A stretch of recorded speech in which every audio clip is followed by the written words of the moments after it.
ఈరోజు వీడియోలో triple IT Basara cut off marks చూద్దాం. ఎవరికి సీట్ వస్తుంది అండ్ ఎవరికి రావు. సో ఎవరైతే అప్లై చేసుకోలేదో ఇంక అప్లై చేసుకోండి. ఎందుకంటే 22 లాస్ట్ డేట్ అనమాట. Okay, June 22 2024 last date. So ఎవరైనా అప్లై చేసుకోకుంటే అప్లై చేసుకోండి. అండ్ త్రిబుల్ ఐటీ బాసరాలో స్టడీ అయితే బాగానే ఉంటుంది. నేను ఆల్రెడీ వీడియో చేశాను.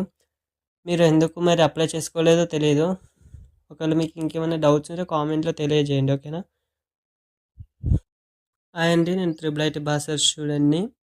అండ్ మీకు ఏపీ త్రిబుల్ ఐటీ కానీ, అంటే 4 త్రిబుల్ ఐటీస్ ఉన్నాయి కదా, దాని గురించి కానీ త్రిబుల్ ఐటీ బాసర్ అంటే తెలంగాణ వాళ్ళు ఎవరైనా ఆ త్రిబుల్ ఐటీస్ గురించి డౌట్స్ ఉంటే మన ఛానల్లో పూర్తిగా సాల్వ్ అయిపోతాయి. కామెంట్స్ చేయండి మీకు ఏమైనా డౌట్స్ ఉంటే. నేను అప్పుడే రిప్లై ఇస్తాను, లేదంటే వీడియో చేస్తాను, మీకు మెసేజ్ పెడతాను. అండ్ వీడియో చేస్తాను పెడితే కన్ఫామ్గా చేసిస్తాను. అండ్ కట్ ఆఫ్ మార్క్స్ కోసం నాకు ఒకరు కామెంట్ చేశారు. అండ్ ఇదే వాళ్ళ కోసమే అనమాట. అంటే అందరికీ వర్తిస్తుంది, కానీ ఈ వీడియో మెయిన్గా చేయడానికి ఆమె కోసమే. సో అండ్ ఈ వీడియో చాలామందికి స్ప్రెడ్ అవ్వాలని కోరుకుంటున్నాను.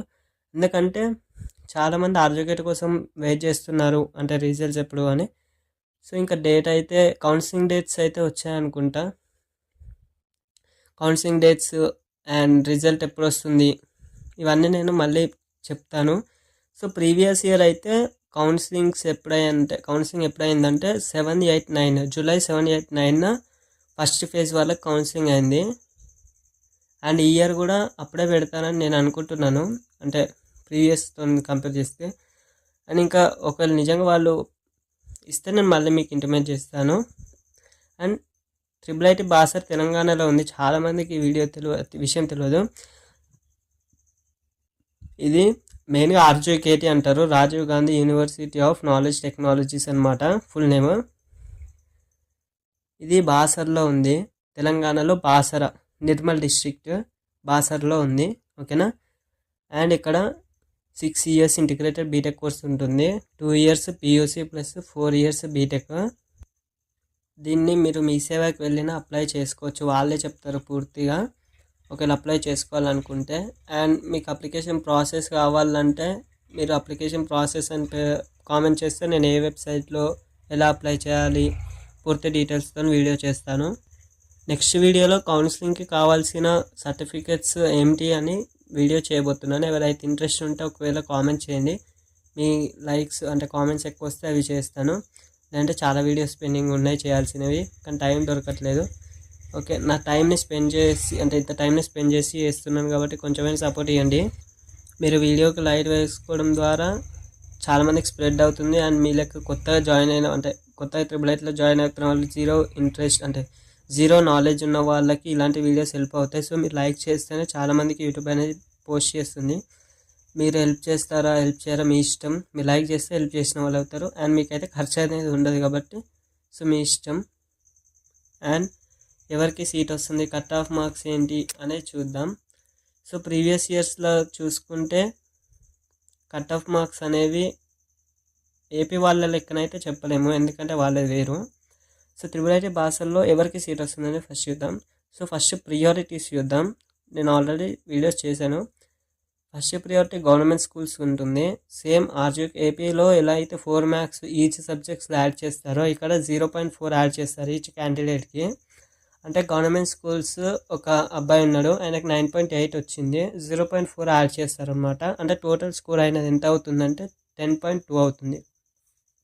సో ఇలా గవర్నమెంట్ స్కూల్స్కి అబ్బాయిలకి అండ్ అమ్మాయిలకి 0.4 ప్రతి ఒక్కరికి యాడ్ చేసి వాళ్ళకి కౌంట్ చేసి తర్వాత సీట్ ఇవ్వాలో లేదా డిసైడ్ అవుతారు. అండ్ సీట్ ఇవ్వడంలో కూడా ఒక ప్రాసెస్ ఉంటుంది. అంటే 6 members ఉన్నారు సపోజ్ అనుకోండి. 6 members అండ్ వాళ్ళందరూ గవర్నమెంట్ స్కూల్ 0.4 యాడ్ చేసిరు అండ్ వాళ్ళందరికి 10.2 అయినాయి. సో ఆర్జుకేటివ్ క్యాంపస్ వాళ్ళు ఉన్నారు. ఇప్పుడు 6 members ఫస్ట్ ఎవరిని తీస్తారు, అలా సెలక్షన్ ప్రాసెస్ ఉంటుంది కదా. సో మీకు ఆ సెలక్షన్ ప్రాసెస్ కావాలి అనుకుంటే కామెంట్లో సెలక్షన్ ప్రాసెస్ అని సెండ్ చేయండి. ఏపీ వాళ్ళకు త్రిబుల్ ఐటీ బాసర్ వాళ్ళకు సేమ్ ఉంటుంది సెలక్షన్ ప్రాసెస్. నేను వీడియో చేస్తాను, మీరు కామెంట్ చేస్తే. ఓకేనా? So first priority government schools 0.4 add చేస్తారు కాబట్టి. అండ్ సోషల్ వెల్ఫేర్ వాళ్ళకి సెకండ్. సోషల్ వెల్ఫేర్ అంటే గురుకులం, ఇలాంటి వాళ్ళు అనమాట. అంటే ఎవరైతే 10th వరకు గవర్నమెంట్ ఫెసిలిటీస్లో ఉన్నారో వాళ్ళు. అండ్ ప్రైవేట్ స్కూల్స్ వాళ్ళకి చాలా తక్కువ కేసెస్ 2-3% ఉంటుంది వాళ్ళకి. ఓకేనా. ప్రైవేట్ వాళ్ళకి పక్కా వస్తుందని అయితే ఎవ్వరు చెప్పలేరు, సార్ వాళ్ళు కూడా చెప్పలేరు ఒకవేళ IIIT సార్స్ ఉన్నా కానీ. ఎందుకంటే చాలా తక్కువ, రేర్ కేసెస్ అనమాట ప్రైవేట్ స్కూల్ వాళ్ళకి రావడం. అట్లా నేను మొత్తమే రాదని చెప్పట్లేదు, ఒకవేళ అప్లై చేసుకోండి, మీకు లక్ ఎక్కువ ఉంటే వస్తుండొచ్చు. ఓకేనా. అండ్ మీ అందరికీ తెలుసో లేదో IIIT బాసర్ వాళ్ళు 1500 సీట్స్ అనమాట. ఓకే. ఏపీలో 4400, అంటే 4 IIIT క్యాంపస్ ఉన్నాయి, కానీ తెలంగాణలో ఒకటే ఉంది కాబట్టి ఒకటే క్యాంపస్. అందులో 1500 సీట్స్ని ప్రొవైడ్ చేస్తుంది ప్రతి సంవత్సరం. అండ్ అప్లికేషన్స్ ఎంత వచ్చాయో ఇంకా ఏం రిలీజ్ చేయలేదు, ఒకవేళ డేట్ అయిపోయాక రిలీజ్ చేస్తారేమో చూడాలి. ఒకవేళ ఎన్ని అప్లికేషన్స్ వచ్చాయనే ఏమైనా డేటా వస్తే నేను మీకు వీడియోలో తెలియజేస్తాను. అండ్ ఎవరికి సీట్ వస్తుంది అంటే ఫస్ట్ నేను ప్రియారిటీస్ చెప్పాను కదా, ఆ ప్రియారిటీస్ ప్రకారం చెప్పుకుంటూ వస్తాను. గవర్నమెంట్ స్కూల్స్లో ఫస్ట్ ఫేజ్లో ఎవరికి వస్తుందనేది చెప్తాను. ఫస్ట్ ఫేజ్లో 10 పాయింట్స్ వచ్చిన గవర్నమెంట్ స్కూల్స్ 10 పాయింట్స్ అయితే కన్ఫామ్గా సీట్ వస్తుంది, అస్సలు ఎవరు ఏం చేయలేరు, సీట్ అయితే పక్కా వస్తుంది. ఒకవేళ మీరు అంటే నేను అంటున్నాను 10 పాయింట్స్ వచ్చింది సీట్ రాలేదని కొంతమంది మెసేజ్ చేస్తూ ఉంటారు. వాళ్ళకి ఎందుకు సీట్ రాదంటే వాళ్ళకి నేమ్స్ కానీ డేట్ ఆఫ్ బర్త్ కానీ తప్పులు ఉంటాయన్నమాట. ఇలాంటి తప్పులు ఉంటేనైతే ఎవరు ఏం చేయలేరు. సో మీకు మిస్టేక్స్ ఉండకూడదు, ఎందులో అన్నిట్లో సేమ్ ఇన్ఫర్మేషన్ ఉండాలి. మెమోలో, బొనఫైడ్స్లో, ఆధార్, క్యాష్ ఇన్కమ్ అన్నిట్లో సేమ్ ఇన్ఫర్మేషన్ ఉండాలి, నేమ్తో సహా. సో ఇలాంటి మిస్టేక్స్ ఉంటే మీకు సీట్ వస్తుందని నేను చెప్పలేను. మిస్టేక్స్ లేకుండా 10 పాయింట్స్ ఉంటే వస్తుందని నేను చెప్పగలుగుతాను. అండ్ 9.8 వచ్చినా కూడా సీట్ వస్తుంది. 9.7 వరకు కూడా చాలామందికి రాకపోవచ్చు. అంటే డిస్ట్రిక్ట్కి ఇన్ని సీట్స్ అనేవి లిమిటెడ్గా ఉంటాయి. ఓకే. ఈ డిస్ట్రిక్ట్కి కొన్ని సీట్స్ అనేవి ఉంటాయి, ఎందుకంటే ఒకటే దగ్గర నుంచి అందరినీ తీసుకోలేరు కదా. డిస్ట్రిక్ట్కి కొన్ని సీట్స్ అనేవి ప్రొవైడ్ చేస్తారు. ఆ సీట్స్లో ఎక్కువ అప్లికేషన్స్ వచ్చాయనుకోండి ఆ ఏరియా నుంచి, అక్కడ నుంచి ఆ సీట్స్ సరిపోయేంత మందిని ఫస్ట్ సెలెక్ట్ చేస్తారు. అండ్ వేరే డిస్ట్రిక్ట్లో అంత 20 సీట్స్ ఉన్నాయనుకోండి, వేరే డిస్ట్రిక్ట్లో 15 వచ్చాయి అండ్ ఇంకా 5 సీట్స్ మిగులుతాయి కదా, ఆ 5 సీట్స్ని వేరే డిస్ట్రిక్ట్కి సెండ్ చేస్తారు, అంటే ఎక్కువ అప్లికేషన్స్ వచ్చిన దగ్గర నుంచి. సో అలా జరుగుతుంది అప్లికేషన్ ప్రాసెస్. అండ్ మీరు కూడా 9.7 వచ్చిన ప్రతి ఒక్కరికి వస్తుందని చెప్పలేను, కొంతమందికి ఫస్ట్ ఫేజ్లో రావచ్చు, కొంతమందికి సెకండ్ ఫేజ్లో వస్తుంది. మా బ్యాచ్లో కూడా సెకండ్ ఫేజ్లో 9.7 వచ్చిన వాళ్ళు ఉన్నారు government schools. Maximum government schools 9.7 first ఫేజ్లోనే వస్తుంది, ఎందుకంటే వాళ్ళకి 0.4 యాడ్ చేయడం వల్ల 10.1 అవుతుంది కదా, అలా వస్తుందని చెప్పొచ్చు. ఇక ఓసీ వాళ్ళకైతే నేను చెప్పలేను, క్యాస్ట్ రిజర్వేషన్లో. ఓకే. SC/ST వాళ్ళకైతే 9.5 ఉన్న ఫస్ట్ దాంట్లోనే వస్తుందని చెప్పొచ్చు, SC/ST మాత్రమే. అండ్ 9.7 వరకు అయితే అన్ని క్యాస్ట్, జస్ట్ SC/ST వాళ్ళకి 9.5 అని చెప్తాను. Okay. And next priority social welfare first 10 points వచ్చిన వాళ్ళకే ఇందులో వస్తుంది ఫస్ట్ ఫేజ్లో. ఓకేనా. అండ్ 9.8 50-50 ఛాన్స్, అంటే మొత్తమే రాదని చెప్పలేను, 50-50 ఛాన్సెస్ 9.8.